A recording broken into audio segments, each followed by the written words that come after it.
कुछ गम ऐसे होते हैं जिन्हें सीने में छिपाने की कोशिश करूं तो आंसुओं की शक्ल में बाहर आ जाते हैं। ए, अपनी आंखों से कह दो कि आंसुओं को अलविदा कह दे। अब मूड ठीक करो, मैं तुम्हारे लिए खाना लेके आती हूँ।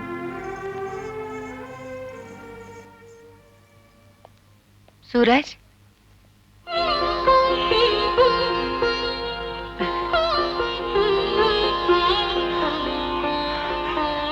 भाभी। सूरज, तुम्हारे मुंह से ये भाभी शब्द सुनकर मुझे इतना अच्छा लगा है। मैं तो सोच रही थी तुम मेरी ममता का आंचल ही भूल गए हो। कैसे भूल सकता हूँ भाभी? उसकी छांव ना होती तो जिंदगी के सफर की धूप मुझे जला देती। आओ ना। बहुत अकेले तूने सफर किया है ना? अब चलो, मैं तुझे घर लेने आई हूँ। चलो। आप और भैया ठीक तो है ना? मैंने तुझे घर चलने के लिए कहा है। एक सवाल पूछूं भाभी? घर चलकर पूछ लो। घर पहुंचकर इस सवाल का शब्द अपनी आवाज खो देगी। पूछो।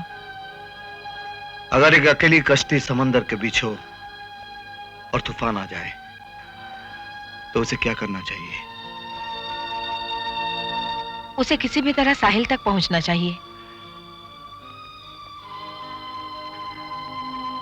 मेरे हिस्से का तूफान तो निकल चुका है भाभी, लेकिन मंजिल अभी तक नहीं मिली।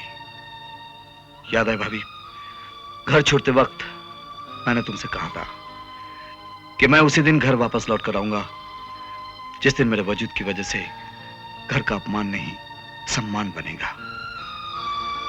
मुझे मजेदार में से मत खींचो भाभी। ठीक है, जब तुम साहिल पे पहुंचोगे तो उसी साहिल पे तुम्हारी भाभी तुम्हारा इंतजार करती मिलेगी।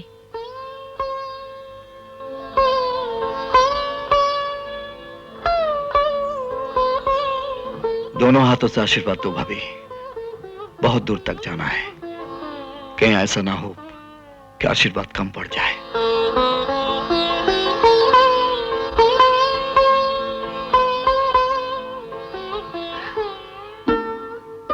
अब चलती हूँ, यहाँ और रुक गई तो वापस लौटना बहुत मुश्किल हो जाएगा।